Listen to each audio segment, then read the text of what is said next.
Assalamu alaikum wa rahmatullahi ta'ala wa barkatu. Na dawo domin ci gaba da gabatar muku da tarihin Rabilu Musa IBRO ɗan Lasan. To amma akwai wani bawan Allah da yi mun tambaya daga jihar Adama, Musa sunansa. Musa, ka rubuto mun tambaya daga jihar Adama. Kuma tambayar nan na ji daɗinta saboda tambaya ce mai ma'ana. Ka ce Rabilu Musa IBRO ɗan Lasan yaushe ne, me sanadiyar kawo shi Hausa film industry? Gaskiya ne, sanadiyya shine komai Allah ne muƙaddari. Allah ne ke ƙaddara in za ka yi abu za ka yi.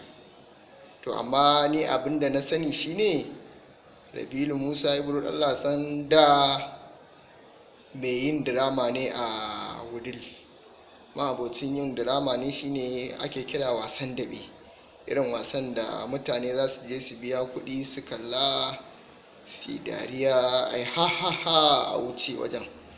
To yau da gobe suna yi, da yake gurum ne da su, suna da yawa, suke ta tunani ya za a yi su fara yin fim kamar yadda 'yan cikin gari suke yi, su ma su shigo da nasu. Suka haɗa ƙungiyarsu suka yi fim suka kawo kasuwa. Ni na san wannan lokacin, duk da dai ban fara yin fim ba ni ma a wannan lokacin, amma ina cikin wannan masana'anta. An kawo fim ɗin kasuwa, 'yan kasuwar kasar na wannan lokacin suka ce ai ba za su karɓi wannan fim na IBRO ba domin shashanci ya yi yawa a ciki. To abinda na sani kenan, shashanci ya yi yawa, tunda shi fim na barkwanci dama za ka ga kamar shashanci ne, tunda a lokacin ana yin fim irin da waka da labari, shi kuma wannan ka gani za a yi ne don a ba mutane dariya. Sai suka ki karɓar wannan fim.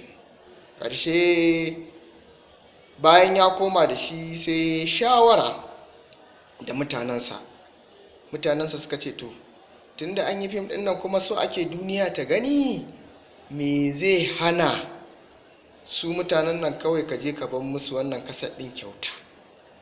In ka bar musu kyauta ai ba su ƙona ba. Aka ce suka tattauna wannan shawara.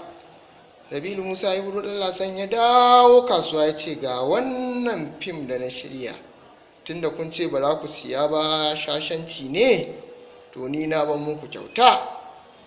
Ya ba su, ya juya ya tafiyarsa. Da ya juya ya tafiyarsa sai suka yi nazari, to da wannan abu mu je mu ajiye shi, bari mu buga mu gani yaya zai karba a hannun mutane. Shikenan sai suka buga shi, suka tarwatso shi. Lokacin ana kaset VHS, lokacin CD ma bai zo ba. Da suka buga shi sai suka ga to ai shi wannan fim din ma da aka mana ai ya fi fina-finan ma da muke siyarwa a baya ma farin jini. Dandanan sai suka ga ya ƙare, suka kuma buga suka ga ya ƙare. Kai in takaice muku, sai da suka fi shekara suna buga wannan fim. Ba zan gaya muku sunansa ba domin na sa shi a cikin kacici sai wanda ya ci ka in ba ku sata ansa. To shine sai da suka ga haka sai suka ce to shikenan, duk lokacin da suka kirawo shi, duk lokacin da ya yi fim ya kawo, za su siya, tunda sun ga amfanin abin. To wannan shine kaɗan daga cikin farkon tarihin Rabilu Musa IBRO shigowarsa film industry. Sai kuma abinda na yau bincike na gano daga baya, zan zo kuma in sanar muku, tunda abubuwan da yawa. Wannan dai na gaya muku kaɗan daga ciki, iya wanda na sani. Na kuma sake bincike na gano wasu abubuwan, sannan zan zo kuma ƙara faɗa muku cewa ko ga wani abu fa na kuma ganowa na Rabilu Musa IBRO ɗan Lasan a farkon industry. Allah ya sa mu dace, Allah ya sa mu ci gaba da yi masa addu'a akan wannan abubuwa da ya yi na baya, wanda har yanzu mutane suna gani suna nishaɗantuwa. Tunda har gashi yanzu muna ta samun comments da wayoyi na mutane, har yanzu fa su fa IBRO fa yana burge su. To muna fata mu ma za mu ci gaba da kawo muku domin mu ci gaba da burge ku. Na gode.